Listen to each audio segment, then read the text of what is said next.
চট্টগ্রাম বিশ্ববিদ্যালয়ে তোমার এই যে যে ইয়েগুলো রয়েছে পিন পয়েন্ট এরর তারপর প্যাসেজ এইগুলো অনেক সময় হুবহু কোথা থেকে প্রশ্ন রিপিট করা হয়েছে না মানে কমন চলে আসে। এটা হলো ক্লিফটোফেলস। এই ক্লিফটোফেলসটা তোমার ভালোভাবে পড়তে হবে। তো এটা আমরা কিভাবে পড়বো, পুরোটাই পড়বো নাকি কোন টপিকস পড়বো, তো এগুলো নিয়ে আলোচনা করা হয়েছে। তো ক্লিফটোফেলস এটা আমরা একটু দেখবো, চলো।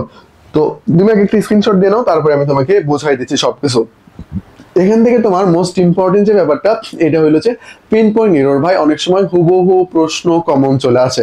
তো পিন পয়েন্ট এরর, তারপরে ভোকাবুলারি পার্ট, তারপরে প্রিপোজিশন পার্ট, তারপরে গ্রামার পার্ট, এই সবগুলো প্যাসেজ সবগুলো নিয়ে আমরা আলোচনা করব।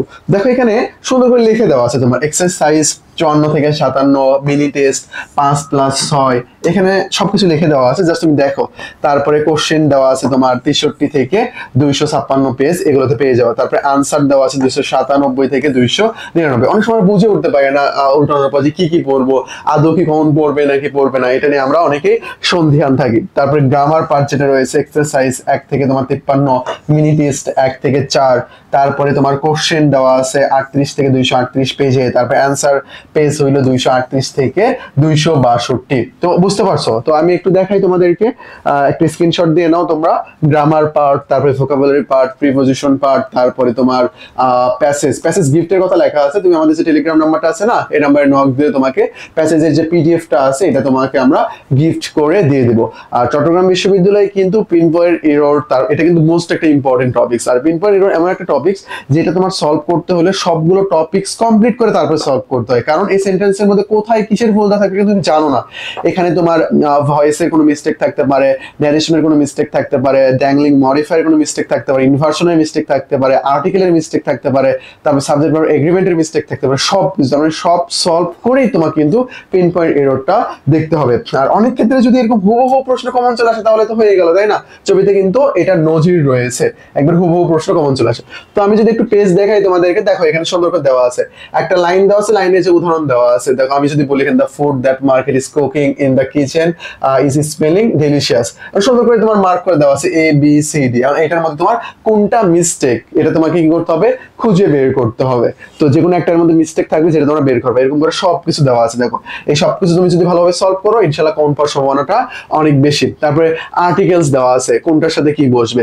তো বাহিরের যে বইগুলো যেগুলোতে উদাহরণ দেওয়া আছে আর্টিকেলস হওয়ার অন্যান্য ইংলিশ গ্রামার টপিকস এর, এগুলো মোটামুটি ফলো করা হয়। আর ছবিতে অনেক সময় এগুলো থেকে হুবহু কমন চলে আসে। তারপরে আমি যদি বলি তোমাদের ইংলিশ প্রিপারেশনটা আরো স্ট্রং করার জন্য আমাদের 10টা বেসিক ফ্রি ক্লাস রয়েছে। এই ক্লাসগুলো তুমি করে দেখতে পারো যে ক্লাসগুলো করে তোমার প্রিপারেশনটা আরো কি রকম হচ্ছে, ইংলিশটা কিভাবে পড়তে হয়। এগুলো করার পর তুমি যদি মাস্টার গ্রামার থেকে প্র্যাকটিস করো তাহলে ভাই এখান থেকে তুমি 3 থেকে 4টার মতো কোশ্চেন হুবহু বা ওই টাইপ প্রশ্ন কমন পেয়ে যেতে পারবা। আর এই ক্লাসগুলো করে তোমার যদি মনে হয় না এভাবে আমার সবগুলো ক্লাস করা প্রয়োজন, তাহলে তুমি কি করবা, আমাদের ইংলিশ ফাউন্ডেশন কোর্স রয়েছে, এটাতে তুমি ভর্তি হয়ে যেতে পারবা। ইংলিশ ফাউন্ডেশন ফুল প্যাকেজ, ইংরেজির জন্য যা যা মেমোরাইজিং গ্রামার যা যা সবকিছু পড়ানো হবে। তারপরে তুমি যদি আমাদের তুমি যদি সেকেন্ড টাইম ব্যাচ হয়ে থাকো তাহলে সেকেন্ড টাইম ফাউন্ডেশন ব্যাচে ভর্তি হয়ে যেতে পারো। তুমি যদি ফার্স্ট টাইমার হয়ে থাকো তাহলে ফার্স্ট টাইম ফাউন্ডেশন ব্যাচ যেটা রয়েছে ঢাকা ইউনিভার্সিটি ফাউন্ডেশন ব্যাচ, এই কোর্সটাতে এনরোল করতে পারো। উপরে 2টা কোর্সে তুমি যদি ভর্তি হয়ে যাও তাহলে অ্যাডমিশনের যতগুলো কোর্স আসবে আমাদের উইলান অ্যাডমিশন কেয়ার থেকে বা একজন ফার্স্ট টাইমে সেকেন্ড টাইমে যতগুলো ভর্তি পরীক্ষায় তুমি অংশগ্রহণ করতে পারবা সবগুলোর জন্য প্রিপারেশন নেওয়ানো হবে। তারপর বিউপি কে দিয়ে অনেকে বুঝে উঠতে পারো না যে বিউপি থেকে কিভাবে প্রিপারেশন নেবো, কি পড়তে হবে, বিউপিএফ এর ডাবল এস ট্রিপল এস, এই কোর্সে তোমরা ভর্তি হয়ে যেতে পারো জাস্ট এটা বিউপির জন্য। আর উপরে কোর্সে থাকলে কিন্তু বিউপি লাগবে না, ইংলিশও লাগবে না, এগুলো তোমরা ফ্রি অ্যাক্সেস পেয়ে যাবা। তারপরে আমাদের জিকে আলটিমেট সাজেশন এবং মডেল টেস্ট, তোমার ডি ইউনিটের জিকেটা ভালোভাবে সলভ করার জন্য কমপ্লিট করার জন্য আমাদের এই সাজেশনটা ফলো করতে পারো, যেখানে তুমি ভালোভাবে যদি কমপ্লিট করো 14 থেকে 18টা প্রশ্ন হুবহু কমন পাওয়ার সম্ভাবনাটা অনেক বেশি। এই যে আমাদের টেলিগ্রাম নাম্বার, অ্যাডমিশন সংক্রান্ত যে কোনো জিজ্ঞাসা টেলিগ্রাম নাম্বারে করবা, তোমাকে সবকিছু সুন্দর করে বুঝিয়ে দেওয়া হবে। তুমি আমাদের ব্যাচের স্টুডেন্ট হও বা বাইরের হও কোনো প্রবলেম নেই, আশা করি বিষয়টা বুঝতে পারছো। আর ওই যে টোফেলস এর প্রথম পেজে একটা স্ক্রিনশট দিয়ে নিয়ে ওই অনুযায়ী ভালোভাবে কমপ্লিট করো, তাহলে হয়ে যাবে। আর যে কোনো কিছু যদি জিজ্ঞাসা থাকে এই টেলিগ্রাম নাম্বারে করো, তোমাকে সুন্দর করে সেটা সলভ করে দেওয়া হবে। আশা করি বিষয়টা বুঝতে পারছো। তো আজকে আমাদের এই পর্যন্তই। আসসালামু আলাইকুম।